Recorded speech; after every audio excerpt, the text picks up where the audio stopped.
Olá, alunos, bem-vindos a mais uma aula de Geologia aplicada em Engenharia Civil. Hoje nós vamos ver um pouquinho dos princípios que regem a estratigrafia e os horizontes geológicos. Então, a estratigrafia é o ramo da geologia que trata dos estudos de rochas estratigráficas e visa a descrição de todos os corpos rochosos que formam a crosta terrestre, além de sua organização em unidades mapeáveis distintas, com base em suas propriedades, visando estabelecer sua distribuição em relação no espaço e sua sucessão no tempo, e principalmente para interpretar a história geológica.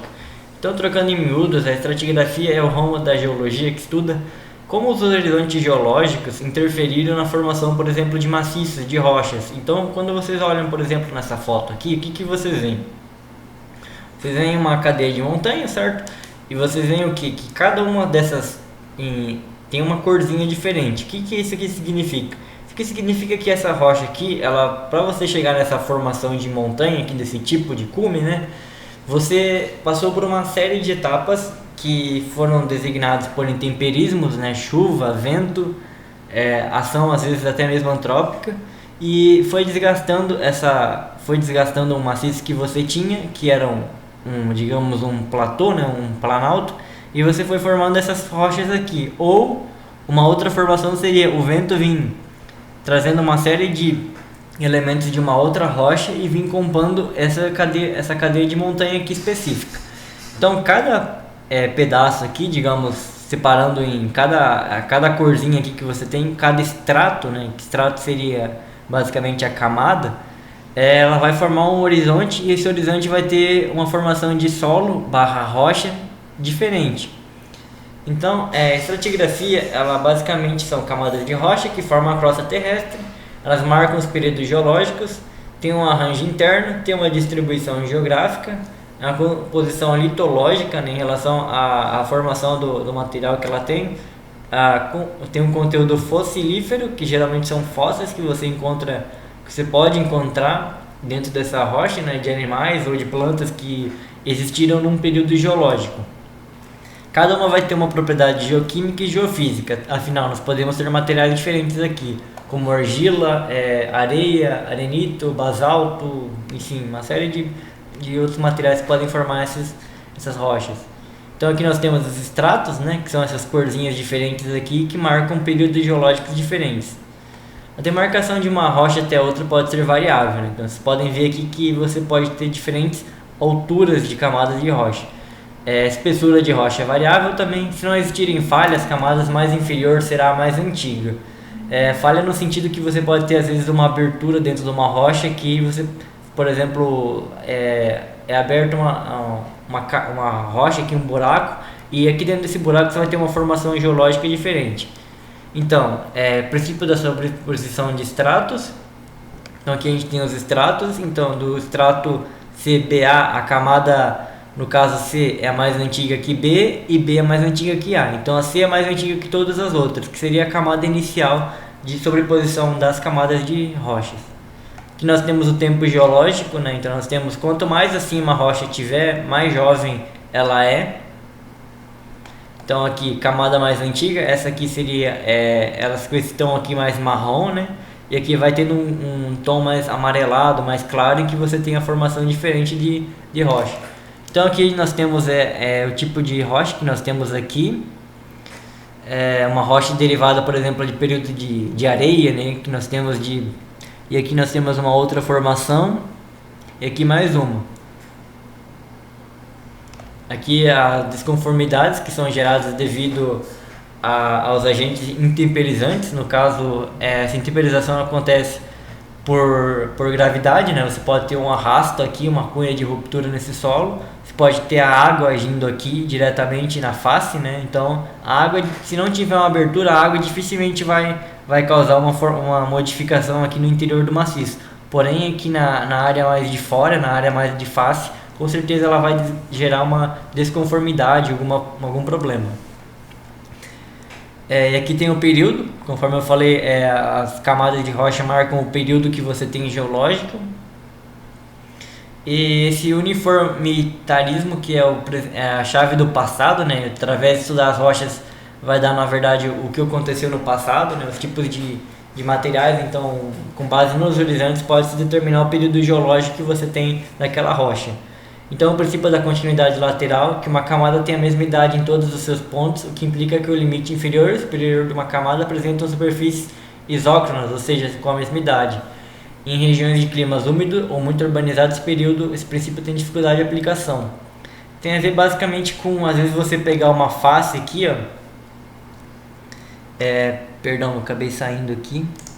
Tem a ver com você pegar uma face que vocês estão vendo aqui e essa face que poder ter o mesmo período geológico, mas aí você vai para o interior, aqui tem um período geológico diferente, porque o temperismo agiu só na face. O princípio da continuidade lateral, né, que tem a ver dentro da estratigrafia. Então a camada ela vai ter a mesma idade por fora, então podem ver aqui que onde houve o temperismo a gente tem a mesma idade das camadas. Princípio da identidade paleontológica, que os estratos com o mesmo conteúdo fossilífero são da mesma idade. Os fósseis estratigráficos ou característicos caracterizam-se por rápida evolução, ou seja, curta longevidade, vasta repartição geográfica, ocorrência frequente e identificação simples. Princípio da intersecção, toda unidade geológica que intersecta outra é lhe posterior. Este axioma aplica-se a falhas, filhões, superfície de erosão e batólitos ígneos. É o princípio da inclusão. Se um clastro de rocha A está incluído numa rocha B, então a rocha B é mais recente que a rocha A. Este princípio implica-se conglomerados e brechas.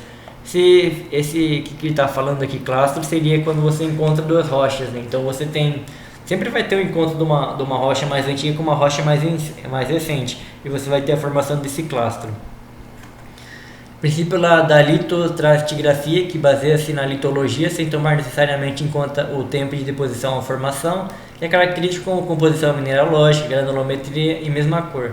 Bioestratigrafia estuda as sucessões fossolíferas existentes nas rochas e a sua correlação espacial. Cronostratigrafia estuda a idade relativa das camadas de rochas. Então aqui tem os períodos geológicos, né, que você tem e como que essas diferentes questões como biologia, litologia do solo, né, em relação à formação e decomposição dele, vão formando as diferentes camadas de rocha e como que um geólogo faz para encontrar elas. É óbvio que a gente não vai tratar isso aqui porque isso aqui é um estudo extremamente minucioso e que é feito com muita teoria e depois vai ter muita prática para você conseguir chegar na precisão do estudo e denominação de um período geológico. Aí você vai ter a leostrografia, que é o estudo dos estratos que podem ser definidos e identificados as descontinuidades que limitam os mesmos, que podem ser mapeados. Estratigrafia de sequência, que é o ramo que subdivide e que relaciona os depósitos sedimentares, entre a discordância numa variedade de escalas, e explica essas unidades estratigráficas em termos de controle de variação relativa do nível do mar.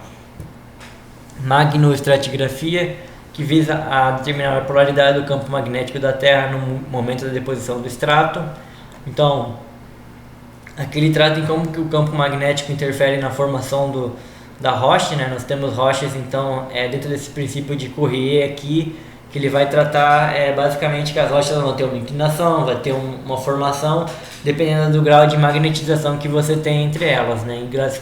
E dentro de um grande conglomerado, digamos assim, que são os polos magnéticos e a interferência em relação à variação que nós temos, por exemplo, das rochas em relação à formação, onde é que elas estão, que você vai ter um tipo de rocha na região no polo europeu, na região da América do Norte ou na América do Sul.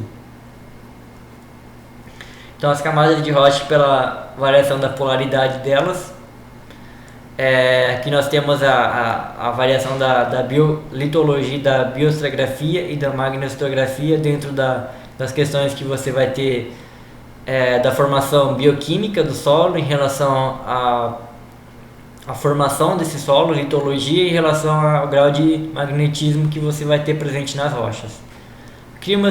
Quimioestratigrafia, que é o fim que estuda a cronologia do solo com base nos isótopos, né, dos oceanos. Então a gente tem o isótopo de carbono, fracionamento dos processos biológicos, evaporação, isótopos de estrôncio, relação entre fontes vulcânicas e fontes de erosão continental. Isso aqui é bastante interessante porque os geólogos, né, utilizam bastante essa questão dos isótopos de carbono e esse período que ele leva para atingir a meia-vida dele e, digamos, se tornar estável.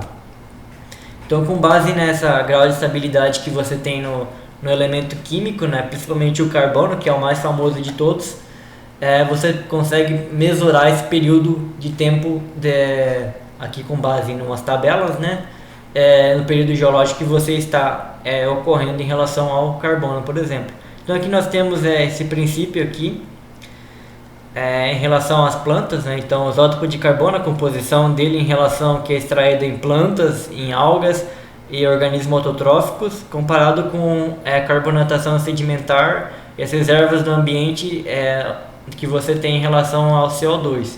Então ele só estava avaliando a quantidade de carbono, né, que você tem existente desse isótopo em relação à quantidade que ele tem para cada um desses elementos aqui, seja uma planta, uma alga, um ser vivo, uma camada de rocha, e tentar determinar o período que você tem desse maciço. Bom, então aqui a gente tem dos períodos geológicos, né? A quimioestratigrafia agindo em relação a mesotrópico e aos outros períodos em que você vai ter maior formação orgânica ou menor formação orgânica em relação à quantidade do carbono do isótopo 13. Mais uma questão estratigráfica em relação à quimioestratigrafia, mostrando a formação dos elementos químicos em relação à face marinha, costal, profundidade marinha, massa de solo que está sendo transportado, em relação a digamos assim, essa ciclo osmótico que você tem de um elemento passar para o outro, e essa questão de você ter essa evolução, né, de você encontrar esses elementos na determinada rocha. Então a gente tem a estratigrafia dinâmica, que é o uso ou registro estratigráfico e sedimentológico para reconstituir as respostas auto e halogênicas às modificações dos grupos de sedimento. Então, com base no clima, tectônica e eostase, nós temos a ênfase no controle ou um modelo que nós temos, principalmente por simulação numérica, com base em como ocorreu essa formação, essa avaliação na variação do tipo de rocha, tipo de maciço que a gente está trabalhando. Então é importante referir que com as descobertas nas diferentes áreas se criou uma escala de tempo geológico. Tem uma serventia de referência não só na geologia, mas também para a paleontologia, ciência que estuda a vida na Terra no passado, bem como as integrações de informações biológicas no registro geológico, ou seja, a formação de fósseis, sendo esses últimos objetos de estudo da paleontologia. E a antropologia vai estudar o conjunto de questões humanas e tudo mais que são inerentes às culturas. A estratigrafia evoluiu bastante desde a sua última concepção. Atualmente, estudo e definições de estratigrafia numa escala global são elaborados pela Comissão Internacional de Estratigrafia, que é o maior corpo científico dentro da União Internacional das Ciências Geológicas. Mais uma vez, focando na estratigrafia, o que vocês têm que ter claro para essa aula é que nós temos uma série de horizontes, uma série de períodos geológicos que vão culminar na rocha, no solo que nós temos atualmente. Então, quando você olha, por exemplo, para uma determinada camada de solo ou para uma montanha, você tem que entender o período geológico dele, que é baseado na sua idade, né? Então, conforme mais profundo você avança, mais velho é aquele período. Então, que tem algumas questões como, por exemplo, a erosão, né? Que é quando, por exemplo, o mar desprende solo e leva para ele para outra região. E a regressão, que é quando esse mar traz resíduos que vão gerar um acúmulo de rocha, um acúmulo de solo numa determinada região. Muito obrigado por terem acompanhado a aula até agora, e até a próxima aula.